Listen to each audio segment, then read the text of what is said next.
చేసిన మేలుని బట్టి నేను కృతజ్ఞతలు చెల్లించాలని ఈరోజు ఇలా వచ్చాను. పోయిన ఆదివారం రోజు చెప్పాలనుకున్నాను కానీ కుదరలేకపోయింది. మా అమ్మాయి పిల్లల విషయంలో వెళ్ళిన తర్వాత కొత్తగా కొత్తలోనే వివాహం జరిగింది కాబట్టి ఆ సంవత్సరంలోనే పిల్లలు పుడితే బాగుంటుంది అని అనుకుంటూ ఉండేవాళ్ళం. లేట్ అయితే పుట్టరాలి.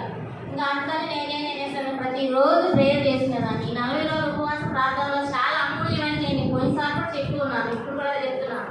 ఈ 40 రోజుల ఉపవాస ప్రార్థనలో ఇంటి దగ్గరే ఉండి మా అమ్మాయి గురించి ప్రార్థన చేసుకుంటా ఉండేది.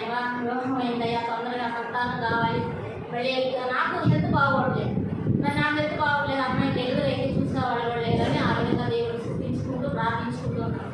అమ్మగారు చూస్తున్న విషయంలో నాకు కూడా హెల్త్ బాగా మోషన్స్ అయ్యి హాస్పిటల్లో సెలైన్ ఎక్కించుకున్న టైంలో కూడా ఆ 40 రోజుల ఉపవాస ప్రార్థనలో మళ్ళీ గడిచిపోతుందేమో టైం అని ఏసయ్యా, మరి నేను మా అమ్మాయి గురించి ప్రార్థన చేసుకుంటున్నాను కదా, 40 రోజుల్లో మరి ఈరోజు నాకు బాగాలేదు, నీరసంగా ఉంది, డాక్టర్లు ఏమో ట్యాబ్లెట్లు వేసుకోమంటున్నారు, మరి ఎలా నాయన అని ఆ విధంగా కూడా స్థుతించుకుంటూ ఉన్నాను.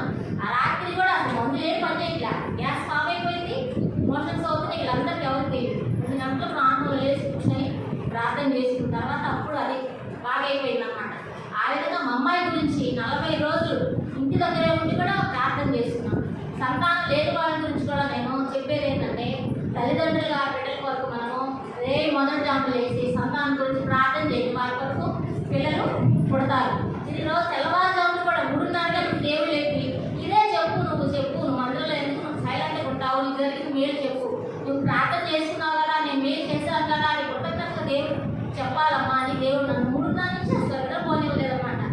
రాలేకపోయాను నేను. అయినా సరే ఈరోజు సగం వంట చేసుకొని వాళ్ళని అక్కడ మీరే మీద వంట చేసేసుకొని వచ్చి సాక్షి చెప్పడానికి వచ్చాను. ఇక్కడ నిలబడడానికి కూడా అనుభవాలు కాదు. ఇంకో సాక్ష్యం ఏంటంటే, నేను అసలు ఈ సన్నిధికి ఇలా వచ్చి ఉన్నానంటే ఎప్పటి నుంచి ఈ మందిరం మొదలుపెట్టిన నుంచి అలోకగా ఉన్నప్పుడు కూడా వచ్చి ప్రేయర్ చేస్తున్నాను. మందిరం కట్టక ముందు కూడా ఇక్కడే ఉండే సిలువు కొట్టేసి అక్కడికి వచ్చి ప్రేయర్ చేసుకొని ప్రార్థన అంటే అయిపోయి అందరూ వెళ్ళిపోయిన తర్వాత కూడా అక్కడ మోకరించి ప్రార్థన చేసుకునేవారు. మళ్ళీ అక్కడ 40 రోజుల ఉపవాస ప్రార్థనలో ప్రార్థన అయిపోయేంత వరకు అక్కడే మోకరించి ప్రార్థన చేసుకునేవారు. ప్రార్థనలో అంత శక్తి ఉంది, అంత బలం ఉంది. ఇప్పుడు నన్ను నా కుటుంబ సభ్యులందరూ ఇప్పుడు కూడా వెలివేస్తున్నారు, ప్రభువు నమ్ముకున్నావు, నీకేం ఫలము అని. అన్ని జనంలో ఉన్న నన్ను నా కుటుంబంలో అందరూ ఒకదాని ఎందుకు దేవుడు నమ్ముకున్నావు, నువ్వు ఎందుకు అంత నిష్ఠగా ఉంటావు, ప్రార్థన అంటావు, ఎప్పుడు మందిరానికి వెళ్తూ ఉంటావు అని. వాళ్ళు కాదు కదా, మనల్ని ఎంచుకున్నాడు ఆయన. అన్ని జనంలో మా కుటుంబంలో అందరూ అన్నిలేదు, ఇప్పుడు కూడా నన్ను వెలివేసుకుంటాను. మా అమ్మాయి శ్రీమంతం చేయడానికి కూడా అన్నిలు వచ్చి పసుపులంటారు, కుంకాలంటారు, అవంటారు, ఇవంటారు, నేనైతే చేయాలి. నా వరకే నేను సహాయం చేసుకొని ఇంట్లోనే శ్రీమంతులాగా అమ్మాయికి 5 నెలలు చీర పెట్టేశాను. అందరూ అడిగారు, అందరూ వస్తారు, కానీ ఎందుకంటే నాకు అన్ని చేయాలి కదా, వాళ్ళు పసుపు అంటారు, కుంకుమ అంటారు, అది ఏమంటారు, ఇవన్నీ అంటారు. నాకు అది ఇష్టం లేదు. ఎందుకంటే దేవుడు నన్ను ఎంచుకున్నాడు కాబట్టి ఆయన బిడ్డగా నేను జీవించాలి, ఆయన బిడ్డగా నేను ఉండాలని చెప్పి చేయాలి. మళ్ళీ నేను 21 రోజు కూడా ఫంక్షన్ పెట్టవమ్మా అన్నాను. నేను పెట్టను, ఎందుకంటే పిల్లలకు కూడా అన్ని ఏమీ చేస్తాను, నాకు ఇష్టం లేదు, నేను పెట్టనమ్మా ఫంక్షన్ అన్నాను. ఆ 21 రోజు కూడా దేవుడి సన్నిధిలో దేవుడికి కృతజ్ఞతగా మొదట ఆయన నాకు నా పిల్లకి బిడ్డనిచ్చాడు కాబట్టి, నా ప్రార్థన ఆలోచించాడు కాబట్టి ఆయనకి నేను కృతజ్ఞతలు చెల్లించుకోవాలి. నేను రాలేకపోతానేమోనని మాస్టర్ గారు ఫోన్ చేసి అప్పటికప్పుడు చెప్పాను అనమాట. అయ్యా పక్కన తీసుకొస్తాను, నేను వస్తాను, రాలేదని నాకే తెలియదు అని. అప్పుడు ఏమంటే లాస్ట్లో ఇంకా టైం అయిపోతుంది, నాకేం తెలియట్లేదు, అంతా మాస్టర్ గారు మీకు ఫోన్ చేసి ఆంటీ దగ్గర తీసుకురామా. అప్పుడు మా అబ్బాయిని తీసుకొచ్చారు. నేను ఇక్కడ రెడ్డే రామని చెప్పి కూర్చున్నాను.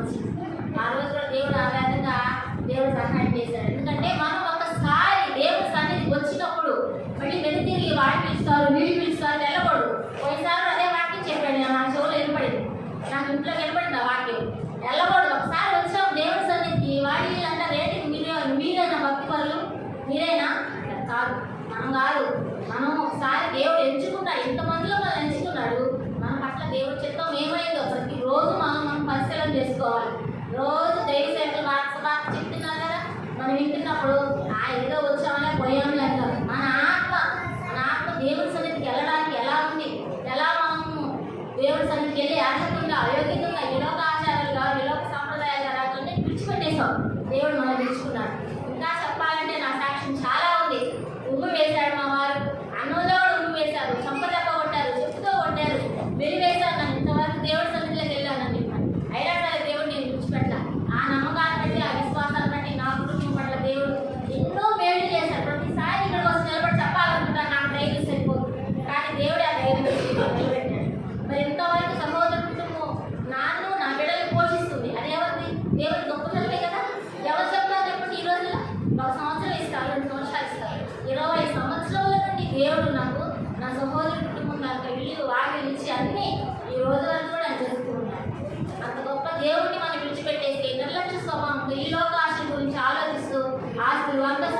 గురించి ఆలోచిస్తున్నాం.